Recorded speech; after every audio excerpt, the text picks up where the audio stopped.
मेरा नाम शिवानी है, घर की बड़ी बेटी। मैं और मेरा छोटा भाई बस हम दो ही हैं। मम्मी डैडी मेरे बहुत अच्छे हैं, मुझे बहुत सपोर्ट किया, जितना चाहा मुझे पढ़ाया। मैंने बीएड किया। हमेशा से मुझे टीचर ही बनना था। मुझे बच्चे अच्छे लगते थे। परिवार और अपने सपने के बीच मुझे कभी प्यार में गिरने का समय ही नहीं मिला।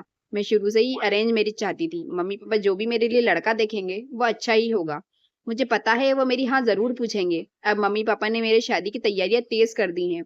एक लड़का इस रविवार मुझे देखने आने वाला है। लड़की की तस्वीर उसके पहले आ गई है। पापा पहले लड़की की खोज खबर अच्छे से निकलवा लेते हैं, फिर ही मुझे किसी की तस्वीर दिखाते हैं। अब आज रविवार भी आ गया। मुझे लगा शायद वो रिजेक्ट हो गया, इसलिए अभी तक मुझे लड़का दिखाया नहीं गया। मैं सोकर उठी तो मम्मी मेरे कमरे में आई, बोली बेटा लड़के वाले आने वाले हैं तो तैयार हो जा। बहुत ही शॉर्ट नोटिस में मुझे तैयार होने का बोला। लड़के वाले आ गए। मैं अभी भी किचन में हूँ, नाश्ते और चाय की प्लेट जमा रही हूँ। बाहर से मुझे बातें करने की आवाजें सुनाई दे रही हैं। कुछ ही मिनटों के बाद मम्मी की आवाज आई। मैं बाहर ट्रे लेकर गई। ट्रे रखकर मैंने सबसे पहले उसकी मम्मी और पापा को नमस्ते किया। फिर मैंने उसकी तरफ देखा। सच बोलूं तो लड़का बहुत स्मार्ट था। सिंपल शर्ट और जीन्स में आया था। चेहरे पर एक मासूमियत थी। मैंने तो मन ही मन हाँ कर दी थी। पर मेरी हाँ से क्या होता है, उसे भी मैं पसंद आना चाहिए। फिर घर वालों ने बोला कि बेटा अकेले में कुछ बात करनी हो तो कर लो। उसके मना किया, पर फिर भी घर वालों ने हमें अकेले कमरे में भेज दिया। चुप रहा। वो मुझे लगा मैं उसे पसंद नहीं हूँ, इसलिए बात नहीं कर रहा। फिर मैंने ही चुप्पी तोड़ दी। पूछा आप क्या करते हैं? बोला मेरा नाम तो आपको पता ही होगा। नहीं भी तो मैं बता देता हूँ, मेरा नाम मयूर है। बिजनेस है प्रॉपर्टी का। अपने बारे में फिर बताने लगा। कुछ देर हमारी बात हुई, फिर बाहर से मम्मी की आवाज आ गई। बड़ों में बात हुई और रिश्ता तय हो गया। उसके घर वाले जल्द ही शादी करना चाहते थे। पिताजी ने अपना खोज कर ली थी, इसलिए शादी एक महीने बाद ही तय हो गई। इस दौरान मैंने मयूर का नंबर लेकर उससे बात करना चाही। मुझे लगा कि वो थोड़े शर्मीले हैं, इसलिए मैंने ही पहल की। करीब 1 महीने हमने बहुत बात हुई और प्यार वाली फीलिंग क्या होती है ये मुझे पता चल गया। फिर हमारी शादी का दिन आ गया और मैं अंदर ही अंदर बहुत खुश थी। मम्मी पापा को छोड़ जाने का गम भी था, लेकिन मुझे लगा कि मुझे सही जीवन साथी मिल गया है। सुहागरात आ गई। मैं थोड़ी घबराई हुई बैठी थी बेड पर। वो आए और मेरी तरफ देखा। मैंने भी हल्की सी स्माइल पास की। मयूर ने कुर्ता पहन रखा था। वो थोड़े घबराए लग रहे थे। मुझे लगा जैसे मैं नर्वस हूँ। शायद वो भी इसी तरह होंगे। मयूर अब बाथरूम गए और कुर्ता चेंज करके आए। फिर मयूर आकर बोले कि बहुत थक गई होगी शायद, आज आराम कर लो।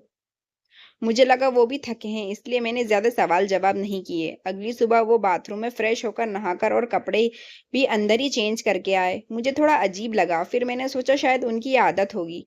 अगली रात फिर आई और मयूर ने फिर ऐसा ही किया। अभी तक वो मेरे पास भी नहीं आए थे। अब मुझे लगा कि मयूर कुछ छुपा रहे हैं, क्योंकि उसके चेहरे पर साफ दिखाई दे रहा है। अगली रात जब वो बाथरूम से कपड़े चेंज करके आए तो मैंने उन्हें टोक दिया। आप क्या छुपा रहे हैं? कुछ बात है तो आप मुझे बता सकते हैं। वो बोले बात तो है, जल्द ही तुम्हें पता चल जाएगा, पर तुम्हें शायद बुरा लगेगा। मैंने बोला आप नहीं बताएंगे तो ज्यादा बुरा लगेगा। उन्होंने अपना शर्ट खोला और फिर उसे कुछ कहना नहीं पड़ा, मैं खुद ही समझ गई। उसके चेस्ट पर एक लड़की के नाम का टैटू था, रिया। अब मैं चुप हो गई और चुपचाप बेड से एक साइड पर सो गई। वो मुझसे बात करने की कोशिश करना चाह रहे थे, लेकिन फिर वो भी बेड के दूसरी साइड पर सो गए। अगले दिन मेरा मुंह उतरा हुआ था। मुझे इस बात का ज्यादा दुख था कि उसने मुझसे ये बात छुपाई। हाँ, हमें कुछ कम समय मिला, लेकिन फिर भी इतना समय था कि वो मुझे बता सकते थे। अगली रात वो फिर कमरे में आए। उसके आने के पहले ही मैं बेड के साइड पर सो चुकी थी। उन्होंने मुझे मेरी बाहों पर हाथ लगाया और बोला तुम चाहो तो हम बात कर सकते हैं। मैंने बोला अब क्या बताओगे? वो बोली कि मैं उस लड़की से प्यार करता था, लेकिन रिया को हमेशा से विदेश में शिफ्ट होना था, इसलिए जब उसे मौका मिला तो वो चली गई। मैंने पूछा वो तुम्हें छोड़कर किसी और के साथ चली गई? वो बोले हाँ, मैं चाहता तो ये टैटू का साफ करवा देता, लेकिन मैंने सोचा पहले तुम्हें बताऊंगा। तुम्हारी बातों से मुझे लगा था कि तुम समझोगी।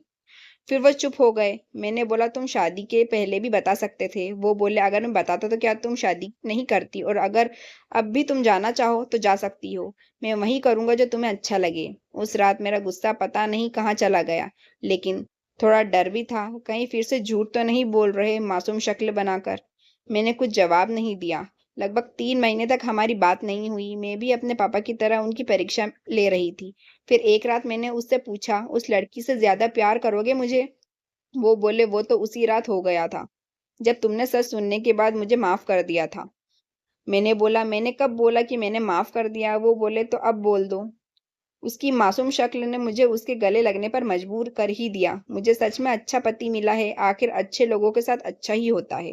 तभी इनको रिया नहीं मिली। दोस्तों, अगर ये कहानी हमारी आपको अच्छी लगी हो तो हमारे चैनल को सब्सक्राइब करें, लाइक करें, शेयर करें।